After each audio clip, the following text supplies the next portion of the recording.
اللہ کا نام لینے سے انسان اچانک پہنچنے والی مصیبت سے بھی محفوظ رہتا ہے۔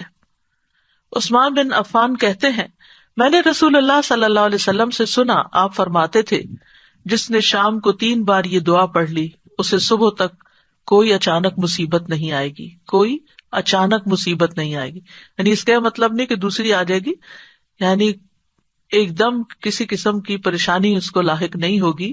اور وہ دعا ہے، بسم اللہ الذی لا یضر مع اسمہ شیء فی الارض ولا فی السماء وہو السمیع العلیم۔ اللہ کے نام سے، وہ ذات کہ اس کے نام سے کوئی چیز زمین میں ہو یا آسمان میں نقصان نہیں دے سکتی، اور وہ خوب سنتا ہے اور خوب جانتا ہے۔ اور جس نے صبح کے وقت یہ دعا پڑھ لی اسے شام تک کوئی اچانک مصیبت نہیں آئے گی، اور جب شام کو کوئی پڑھ لے تو صبح تک اس کو پریشانی نہیں ہوگی۔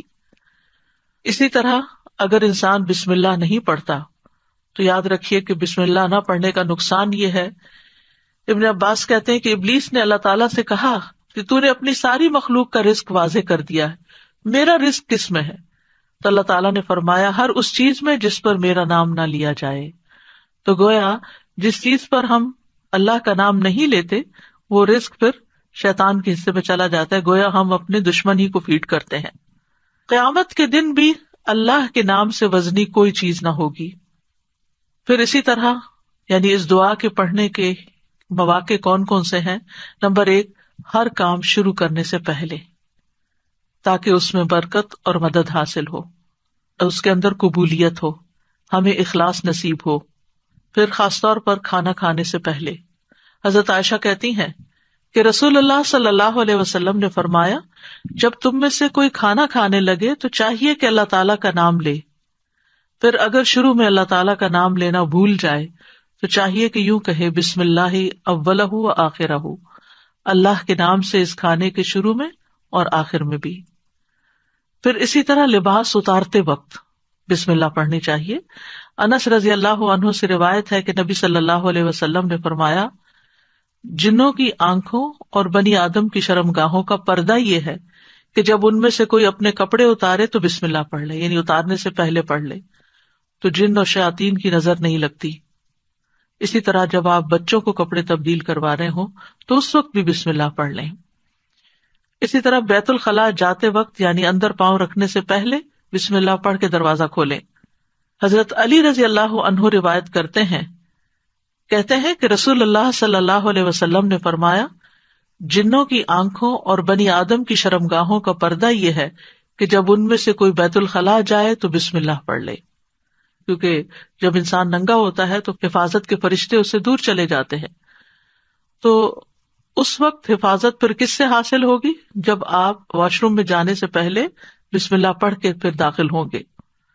اسی طرح وضو سے پہلے ابو ہریرہ کہتے ہیں کہ رسول اللہ صلی اللہ علیہ وسلم نے فرمایا، لا صلاۃ لمن لا وضوء لہ ولا وضوء لمن لم یذکر اسم اللہ تعالی علیہ، کہ جس کا وضو نہیں اس کی نماز نہیں، اور جو شخص وضو کے شروع میں اللہ تعالیٰ کا نام نہ لے اس کا وضو نہیں۔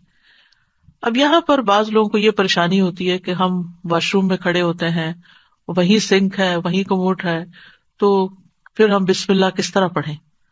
اس کے ایک تو یہ ہے کہ جب آپ وضو کی نیت سے جا رہے ہیں تو اندر داخل ہونے سے پہلے ہی پڑھ لیں اور جا کے ٹیپ کھول لیں اور اپنا وضو شروع کر دیں۔ دوسرا یہ ہے کہ آپ دل میں پڑھ لیں، لیکن اگر کوئی بھول گیا ہے تو جس وقت یاد آئے یعنی وضو کے دوران اس وقت بھی پڑھ سکتا ہے۔ پھر اسی طرح پڑھنا ہی بھول گیا تو اس کا کیا مطلب وضو ہوا ہی نہیں سرے سے، یا پھر یہ کہ اس کی اگر وضو نہیں ہوا تو کیا نماز ہی نہیں ہوئی؟ نہیں، اس کا مطلب یہ ہے کہ اس کا وضو کامل نہیں ہوا۔ یہاں علماء نے اس کا مطلب یہ کیا ہے کہ اس کے وضو میں نقص رہ گیا، وضو ہو جائے گا، نماز ہو جائے گی، لیکن وہ جو برکت حاصل ہونی تھی یا زیادہ ثواب ملنا تھا اس سے انسان محروم ہو جاتا ہے۔ پھر اسی طرح یہ ہے کہ قرآن مجید کی قرأت سے پہلے بسم اللہ پڑھنی چاہیے۔ قتادہ سے روایت ہے، وہ کہتے ہیں کہ انس رضی اللہ عنہ سے سوال کیا گیا کہ نبی صلی اللہ علیہ وسلم کی قرأت کیسی تھی، تو انہوں نے بیان کیا کہ آپ صلی اللہ علیہ وسلم کھینچ کر پڑھتے تھے، پھر آپ نے بسم اللہ الرحمن الرحیم کو پڑھا، یعنی بسم اللہ الرحمن الرحیم، یعنی مد کے ساتھ پڑھتے تھے، الرحمن کو اور رحیم کو بھی کھینچ کر تلاوت کرتے تھے۔ پھر اسی طرح کھانا کھانے سے پہلے بھی عمر بن ابی سلمہ رضی اللہ عنہ کہتے ہیں، میں بچہ تھا اور رسول اللہ صلی اللہ علیہ وسلم کی پرورش میں تھا۔ عمر بن ابی سلمہ جو ہیں یہ ابو سلمہ رضی اللہ عنہ کے بیٹے ہیں، ام سلمہ کے بھی بیٹے ہیں۔ ام سلمہ کی جب شادی ہوئی تو یہ نبی صلی اللہ علیہ وسلم کے گھر میں بچے آ گئے، یعنی آپ کے ربیب تھے اور آپ کی پرورش میں تھے۔ تو وہ کہتے ہیں کہ کھانا کھاتے وقت میرا ہاتھ برتن میں چاروں طرف گھوما کرتا جیسے بچے عام طور پر کرتے ہیں۔ تو رسول اللہ صلی اللہ علیہ وسلم نے مجھ سے فرمایا، اے لڑکے بسم اللہ پڑھ لیا کرو اور دائیں ہاتھ سے کھایا کرو، اور برتن میں وہاں سے کھایا کرو جو جگہ تم سے نزدیک ہو، یعنی اپنے سامنے سے کھاؤ۔ وہ کہتے ہیں کہ چنانچہ اس کے بعد میں ہمیشہ اسی ہدایت کے مطابق کھاتا رہا۔ تو یہ ٹیبل مینرز ہیں، کھانا کھانے کے آداب ہیں، اور اس میں نہ صرف یہ کہ بڑوں کو اس کا اہتمام کرنا چاہیے بلکہ بچوں کو بھی سکھانا چاہیے۔ پھر اسی طرح گھر میں داخل ہوتے وقت بسم اللہ پڑھ کر داخل ہوں۔ جابر رضی اللہ عنہ سے روایت ہے، وہ کہتے ہیں کہ میں نے رسول اللہ صلی اللہ علیہ وسلم کو فرماتے ہوئے سنا، جب آدمی اپنے گھر میں داخل ہوتا ہے تو وہ داخل ہوتے وقت اور کھانا کھاتے وقت اللہ کا نام لیتا ہے تو شیطان کہتا ہے کہ آج تمہارے لیے اس گھر میں نہ رات گزارنے کی جگہ ہے اور نہ ہی رات کا کھانا ہے۔ اور اگر وہ داخل ہوا لیکن اپنے داخل ہوتے ہوئے اللہ کا نام نہ لیا تو کہتا ہے تم نے رات گزارنے کی جگہ پا لی، اور اگر اپنے کھانا کھانے کے وقت اللہ کا نام بھی نہ لے انسان تو شیطان کہتا ہے تم نے رات گزارنے کی جگہ اور رات کا کھانا پا لیا، یعنی ہماری چیزوں میں پھر اس کی شراکت ہو جاتی ہے۔ اب دیکھیں کہ بہت سارے مسائل اور بہت ساری بیماریاں عام ہو چکی ہیں جن کی بعض اوقات تشخیص بھی نہیں ہو پاتی، اور پھر ہم بعض اوقات یہ سمجھتے ہیں کہ شاید جادو ہو گیا ہے یا پھر یہ کوئی نظر لگ گئی ہے، لیکن اگر ہم ان آداب کا خیال رکھیں تو انشاءاللہ شیطان جو ہمارا دشمن ہے اس کے شر سے محفوظ رہیں گے۔ نہ صرف یہ کہ خود اپنے لیے بلکہ اپنے گھر والوں کے لیے بھی ان کو تعلیم بھی دیں اور ان کو یاد دہانی بھی کرائیں، اور ان کی پروٹیکشن کا انشاءاللہ بہترین سر و سامان ہوگا۔ اسی طرح رات کو سونے سے پہلے بسم اللہ پڑھ کر بستر جھاڑنا چاہیے۔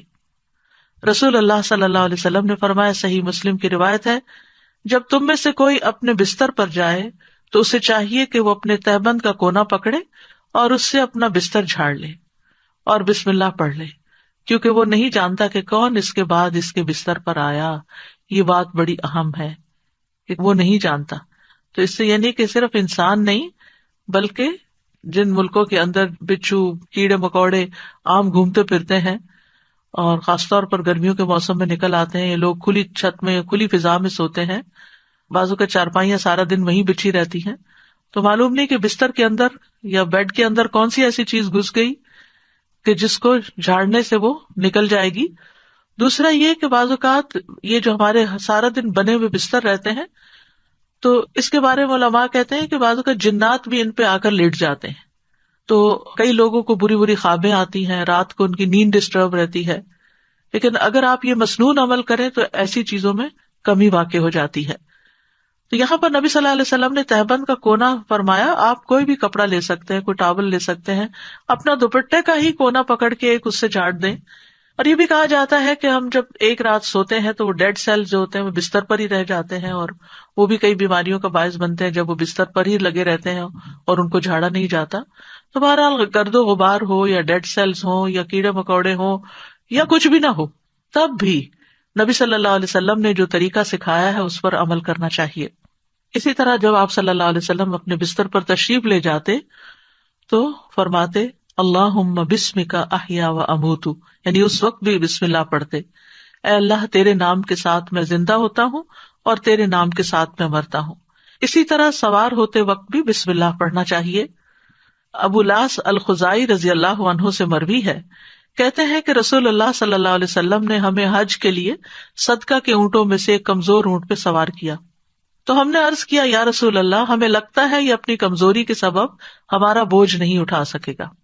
تو آپ صلی اللہ علیہ وسلم نے فرمایا ہر اونٹ کی کوہان پر ایک شیطان ہوتا ہے، جب تم اس پر سوار ہونے لگو تو اللہ کا نام لے کر سوار ہو جیسا کہ تمہیں حکم دیا گیا، پھر اسے اپنے قابو میں کر لو، اللہ اسے سواری کے قابل کر دے گا۔ اور آج کے دور میں بہت سے لوگ اونٹوں پہ سوار ہوتے ہیں، گھوڑوں پہ سوار ہوتے ہیں، اور گاڑیاں تو خیر عام ہیں، تو اس کا یہ مطلب نہیں کہ صرف جب اونٹ پر ہی سوار ہوں تو بسم اللہ پڑھیں. گاڑی پر سوار ہوتے ہوئے، دروازہ کھولتے ہوئے، سیٹ پہ بیٹھتے ہوئے، گاڑی سٹارٹ کرتے ہوئے اگر سوچے کہ بسم اللہ کہنے میں وقت کتنا لگتا ہے، 2 لفظ ہی تو کہنے ہوتے ہیں، لیکن اللہ کی مدد شامل حال ہو جاتی، انسان نقصان سے بچ جاتا ہے، وہ سفر محفوظ ہو جاتا ہے. اسی طرح تکلیف کے وقت بھی بسم اللہ کہنا چاہیے. جابر رضی اللہ عنہ کہتے ہیں جب غزوہ احد میں طلحہ رضی اللہ عنہ کی انگلی کٹ گئی تو انہوں نے کہا، یعنی سی جیسے ہم تکلیف یا درد کے وقت کرتے ہیں، تو رسول اللہ صلی اللہ علیہ وسلم نے فرمایا اگر تم بسم اللہ کہتے تو فرشتے تمہیں اٹھا لیتے، اس حال میں کہ لوگ تمہیں دیکھ رہے ہوتے. اسی طرح اگر کسی جگہ پر درد ہو رہی ہو تو بسم اللہ سے اللہ کا نام لے کر دم کرنا چاہیے. صحیح مسلم میں آتا ہے، عثمان بن ابو العاص ثقفی رضی اللہ عنہ سے روایت ہے کہ انہوں نے رسول اللہ صلی اللہ علیہ وسلم سے درد کی شکایت کی جسے وہ اپنے جسم میں محسوس کیا کرتے تھے جب سے وہ مسلمان ہوئے. تو رسول اللہ صلی اللہ علیہ وسلم نے ان سے فرمایا اپنا ہاتھ اس جگہ رکھو جہاں تم اپنے جسم سے درد محسوس کرتے ہو اور 3 بار بسم اللہ کہو. یہاں اس حدیث سے یہ پتہ چلتا ہے کہ جہاں شدت زیادہ ہو تکلیف وغیرہ کی وہاں بسم اللہ کو ریپیٹ بھی کیا جا سکتا ہے. 3 مرتبہ بسم اللہ کہو اور 7 مرتبہ یہ پڑھو اعوذ باللہ وقدرتہ من شر ما اجد واحاذر، میں اللہ کی ذات اور اس کی قدرت سے ہر اس چیز سے پناہ مانگتا ہوں جسے میں محسوس کرتا ہوں اور جس سے میں خوف کرتا ہوں. تو آپ خود بھی اور بچوں کو بھی یہ دعا سکھا دیں، کہیں چوٹ لگ جائے، کہیں درد ہو رہا ہو، اور بعض اوقات ایسے لا علاج مرض ہوتے ہیں کہ تکلیف ہوتی ہے لیکن ڈائگنوز نہیں ہوتی، تو اللہ کے نام سے انسان مدد حاصل کرتا رہے اللہ کی، تو ایسی تکلیفیں دور ہو جاتی ہیں. اور پورے یقین کے ساتھ یہ کرنا چاہیے، اور وہ تمام چیزیں جو نبی صلی اللہ علیہ وسلم نے سکھائی وہ سنت زندہ بھی کرنی چاہیے، اور یہ یقین رکھتے ہوئے کہ یہ سب کچھ وحی کے ذریعے آپ کو بتایا گیا تھا. یعنی آپ نے اپنی خواہش نفس سے یہ باتیں نہیں سکھائیں یا کوئی تیر تکے سے نہیں بتائیں، بلکہ آپ کو سکھائی گئی تھی. اسی طرح ہم دیکھتے ہیں کہ جب آپ بیمار ہوئے تو جبریل علیہ السلام آپ کی خدمت میں تشریف لائے اور فرمایا اے محمد آپ بیمار ہو گئے ہیں؟ آپ صلی اللہ علیہ وسلم نے فرمایا ہاں. جبریل علیہ السلام نے فرمایا بسم اللہ ارقیک من کل شیء یؤذیک من شر کل نفس او عین او حاسد اللہ یشفیک بسم اللہ ارقیک. اور یوں بھی روایت میں آتا ہے او عین حاسد اللہ یشفیک بسم اللہ ارقیک. میں آپ کو اللہ کے نام سے دم کرتا ہوں، آپ کو تکلیف دینے والی ہر چیز سے، ہر جان یا ہر آنکھ یا حاسد کے شر سے اللہ آپ کو شفا دے. میں آپ کو اللہ کے نام سے دم کرتا ہوں. تو اس میں آپ دیکھیے کہ ہر تکلیف دینے والی چیز سے، بعض اوقات انسان کھانا ہی ایسا کھا لیتا ہے کہ جس سے بیمار پڑ جاتا ہے، یا کوئی ایسا خواب دیکھ لیتا ہے کہ جس کو پریشان کرتا ہے، اسٹریس میں ڈال دیتا ہے اور اس سے انسان بیمار ہو جاتا ہے. یا اسی طرح بعض لوگوں کی نظر لگ جاتی ہے، بعض لوگوں کا حسد ہوتا ہے. تو ان سب بیماریوں کو جو ہم جانتے ہیں اور جن کی روٹ کاز ہمیں معلوم ہی نہیں، ان سب کے لیے بھی بہترین دم ہے جو جبریل علیہ السلام نے خود نبی صلی اللہ علیہ وسلم پر کیا. تو اس لیے ان چھوٹی چھوٹی دعاؤں کو ہمیں یاد کر لینا چاہیے. اگر یاد کرنے میں مشکل ہوتی ہے، بعض لوگوں کا حافظہ کمزور ہوتا ہے، تو پھر یہ رقیہ آپ لکھ کے بھی اپنے پاس رکھ سکتے ہیں اور اپنے گھر والوں کو، اپنے پیاروں کو خود دم کر سکتے ہیں. اسی طرح آپ دیکھیے کہ ہم بستری کے وقت بھی بسم اللہ کا حکم ہے. یعنی اس سے یہ پتہ چلتا ہے کہ چاہے آپ نماز پڑھ رہے ہیں یا قرآن پڑھ رہے ہیں یا پھر عین دنیا کے کوئی کام کر رہے ہیں، تو آپ بسم اللہ سے ان کا آغاز کریں. ابن عباس کہتے ہیں، اور وہ اس حدیث کو نبی صلی اللہ علیہ وسلم تک پہنچاتے ہیں کہ آپ نے فرمایا جب تم میں سے کوئی اپنی بیوی کے پاس آئے تو کہے بسم اللہ اللہم جنبنا الشیطان وجنب الشیطان ما رزقتنا. اللہ کے نام کے ساتھ اے اللہ ہمیں شیطان سے بچا اور شیطان کو اس چیز سے دور رکھ جو اس کے نتیجے میں تو ہمیں عطا فرمائے. یہ دعا پڑھنے کے بعد میاں بیوی کو جو اولاد ملے گی اسے شیطان نقصان نہیں پہنچا سکتا. یعنی اتنا فائدہ ہے اس دعا کا. یعنی عین اس وقت بھی اللہ کے نام کو، اللہ کی یاد کو نہیں بھولنا چاہیے. پھر اسی طرح جانور ذبح کرتے وقت قرآن مجید میں آتا ہے وَالْبُدْنَ جَعَلْنَاهَا لَكُم مِّن شَعَائِرِ اللَّهِ لَكُم فِيهَا خَيْرٌ فَاذْكُرُوا اسْمَ اللَّهِ عَلَيْهَا صَوَافَّ، اور قربانی کے بڑے جانور ہم نے انہیں تمہارے لیے اللہ کی نشانیوں سے بنایا، یعنی اللہ کی نشانیاں ہیں، تمہارے لیے ان میں بڑی خیر ہے، سو ان پر اللہ کا نام لو، اس حال میں کہ گھٹنا بندھے کھڑے ہوں، یعنی اونٹوں پر۔ اس کا مطلب نہیں کہ صرف اونٹوں پر، بلکہ آپ صلی اللہ علیہ وسلم نے ایک مرتبہ سینگوں والے مینڈوں کی قربانی دی تو آپ اپنے ہاتھ سے انہیں ذبح کر رہے تھے، اور حضرت انس کہتے ہیں کہ میں نے دیکھا آپ نے ان کے رخسار پر قدم رکھا ہوا تھا، آپ نے بسم اللہ پڑھی اور تکبیر کہی، بسم اللہ اللہ اکبر۔ اسی طرح خط کے آغاز میں میت کو دفناتے وقت ابن عمر رضی اللہ عنہ سے مروی ہے کہ نبی صلی اللہ علیہ وسلم جب میت کو قبر میں اتارتے تو فرماتے بسم اللہ وعلی سنت رسول اللہ، اللہ کے نام سے اور رسول اللہ صلی اللہ علیہ وسلم کے طریقے پر۔ تو گویا آغاز بھی اللہ کے نام سے اور زندگی کا آخری مرحلہ بھی اللہ کے نام سے۔ تو کرنے کے کام یہ ہیں کہ ہر کام شروع کرنے سے پہلے اللہ کا نام لیں، تاکہ آغاز اچھا ہو تو انجام بھی اچھا ہو۔ شروع میں لینا بھول جائیں تو جب یاد آئے تو بسم اللہ پڑھ لیں۔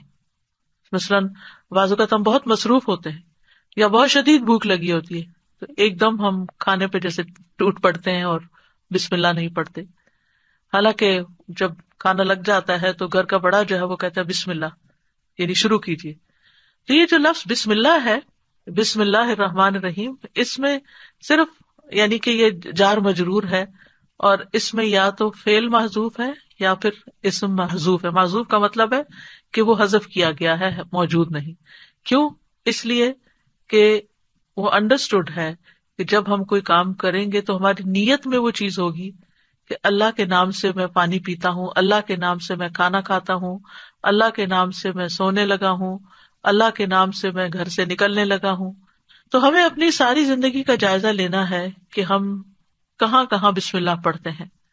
آپ دیکھیے کہ اسلامک کلچر میں تو ہر موقع پر، یعنی جب کوئی کام نہیں کہا جاتا، آپ کے بھی دل میں ہوتا ہے دوسرے کے بھی، تو آپ صرف بسم اللہ کہہ کے اس کو سمجھا دیتے۔ مثلا آپ کے گھر کی بیل بجتی، آپ دروازہ کھولتے ہیں، آپ کا کوئی دوست کھڑا ہوتا ہے تو آپ کہتے ہیں بسم اللہ۔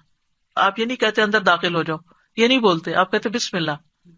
آپ اس کو بٹھاتے ہیں، وہ آپ کے لیے کوئی گفٹ لایا ہوتا ہے تو آپ کو کہتے ہیں بسم اللہ، یہ آپ کے لیے ہے، یعنی پورا جملہ بھی نہیں بولتے، صرف بسم اللہ۔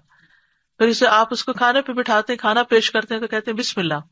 ہاتھ دھلانے کے لیے جاتے ہیں تو کہتے ہیں بسم اللہ۔ یعنی بسم اللہ ایسے لفظ ہیں کہ جو ہماری ساری ما فی الضمیر کو بیان کر دیتے ہیں، اور کہنے والا بھی جانتا ہے کہ وہ اللہ کا نام کیوں لے رہا ہے، اور سننے والا بھی سن رہا ہوتا ہے کہ اللہ کا نام کیوں لیا جا رہا ہے یہاں۔